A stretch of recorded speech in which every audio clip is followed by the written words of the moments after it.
গতকাল বলেছিলাম জন্মদিনের এখনো অনেক চমক বাকি রয়েছে। আজকে তো এর জন্মদিনের সকালবেলা। এবছর জন্মদিনটা ভেবেছি একটু অন্যরকমভাবে সেলিব্রেট করব। ওই প্রত্যেক বছরের থেকে একটু ভিন্ন স্বাদে। বাড়ি থেকে আমরা 4 জন বেরিয়ে পড়েছি আমাদের গন্তব্যস্থলের উদ্দেশ্যে। তবে এই ট্রিপটা কিন্তু আমাদের 4 জনের মধ্যেই সীমাবদ্ধ থাকবে না। আজকের এই আনন্দের দিনটা আমরা ভাগ করে নেবো আমাদের ভীষণ ভালোবাসার আর ভালো লাগার মানুষগুলোর সঙ্গে। দারুণ হই হই করে কাটাবো আগামী 2 দিন। বাকিরা সবাই পৌঁছে গেছে, আমরাই একটু লেট। বাবে ঠিক বলেছে, আমি খেয়ালই করিনি। এখানে এসে তো আমরাই সারপ্রাইজ রীতিমতো।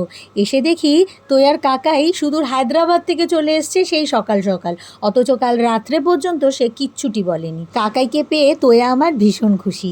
এদিকে বাকি তার প্রিয় কাজিনসদের সাথে সে বসে পড়েছে গিফট দেখতে। কোথায় এসেছি আর আগামী 2 দিন কিভাবে হইহুল্লোড় করে আমরা কাটালাম পুরো ডিটেলটা থাকবে বড় ভিডিওতে আমার চ্যানেলে।